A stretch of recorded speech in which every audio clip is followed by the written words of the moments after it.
Bonjour à tous, aujourd'hui nous allons étudier les accords du mot demi. En effet, suivant le contexte dans lequel on emploie le mot demi, il peut être invariable ou variable. Je vais donc te donner une petite astuce pour te permettre de savoir quand est-ce qu'il faut l'accorder et quand est-ce qu'il ne faut pas l'accorder. Il suffit de regarder où se trouve le mot demi par rapport au mot qu'il qualifie, s'il se trouve devant le mot ou s'il se trouve derrière le mot, c'est-à-dire à gauche ou à droite du mot. S'il est placé devant le mot qu'il qualifie, c'est-à-dire à sa gauche, il est invariable et il porte alors un trait d'union qui le rattache à ce mot. C'est le cas dans les trois exemples. Voici mes demi-sœurs, demi est placé devant le nom sœur. Elles sont tombées à demi conscientes, demi est placé devant l'adjectif consciente.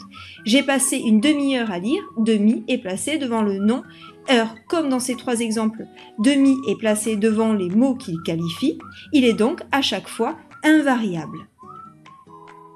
En revanche, si demi est placé derrière le mot qu'il qualifie, c'est-à-dire à sa droite, il s'accorde, mais il s'accorde uniquement en genre, c'est-à-dire au féminin singulier, et jamais au pluriel. Dans l'exemple, j'ai passé 2h30 à lire, demi est au féminin singulier, car il se rapporte au nom heure, qui est féminin, mais il ne s'accordera pas au pluriel. Dans la phrase « Il a bu 2 verres et demi de grenadine », le mot « demi » est placé derrière le mot qu'il qualifie, le mot « verre ». Il ne s'accorde donc pas au pluriel, ni même au féminin, puisque le mot « verre » est ici masculin. Sache que si tu tombes sur la locution adverbiale « à demi » où « demi » est précédée de la préposition « à », celle-ci est toujours invariable.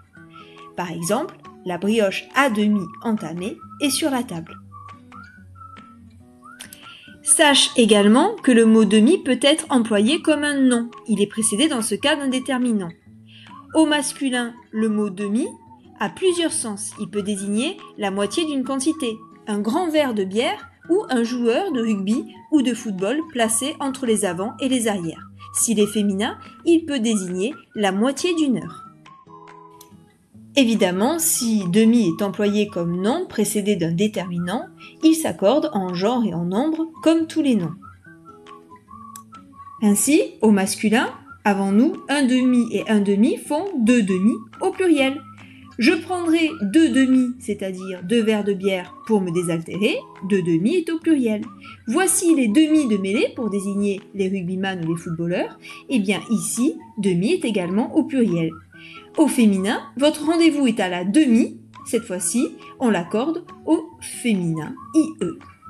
Retiens donc que si demi est placé devant le mot qu'il qualifie, il est invariable. En revanche, s'il est placé derrière le mot qu'il qualifie, il s'accorde mais uniquement en genre au féminin singulier donc.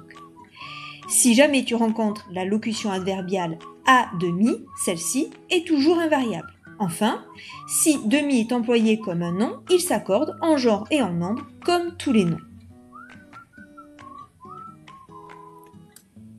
La vidéo touche à sa fin, j'espère que celle-ci t'aura aidé à y voir un peu plus clair. Je te remercie en tout cas pour ton écoute et te dis à bientôt!